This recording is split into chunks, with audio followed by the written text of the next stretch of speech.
Hello and welcome to perfection IAS.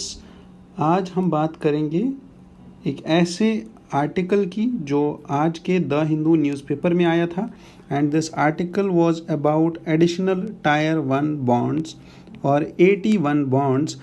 News ऐसा है that state bank of India had issued 81 bonds, however it had witnessed, और इसको देखना पड़ा है स्टेट बैंक ऑफ इंडिया ने जो ही ये 81 बॉन्ड्स इशू किए थे, इन्होंने देखा that underwhelming subscription, that is कि लोगों ने कम सब्सक्राइब किया इनके बॉन्ड्स को, कम खरीदे गए इनके bonds.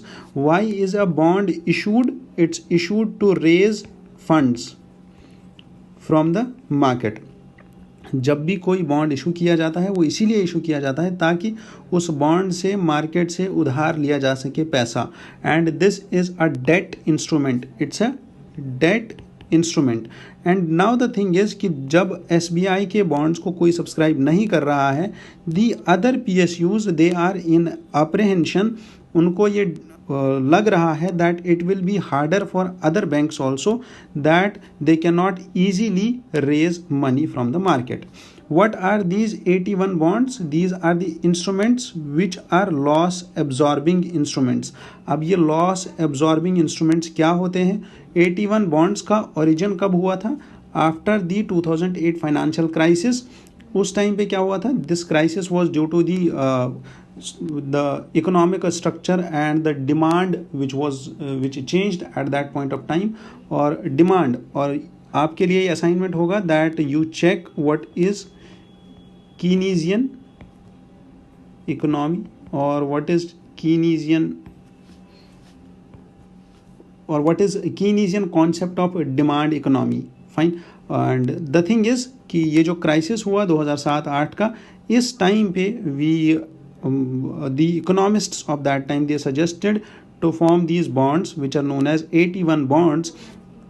These are also called as COCOs and they are hybrid instruments. It means कि इनको जब इशू किया जाता है they are issued as a debt bond और they are issued as a debt instrument.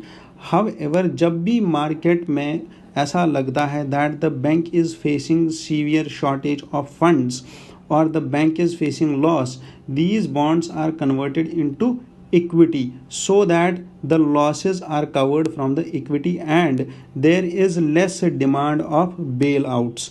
That is why इनको बोला जाता है that they are contingent convertible bonds.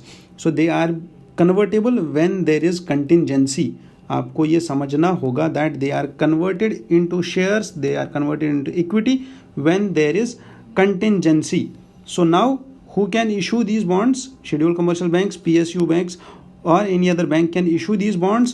However, these bonds are high interest bonds, and the higher the interest, the more the investment through big investors. अब कौन इसमें invest करेगा? Big investors invest करेंगे because these bonds yield higher yields, they have higher profits. इसीलिए इसमें investment करने वाले भी वही लोग होते हैं जो ज़्यादा रिस्क ले पाएँ. I wish you all the best for your preparations. If you have any issues, you can call us here at Perfection IAS.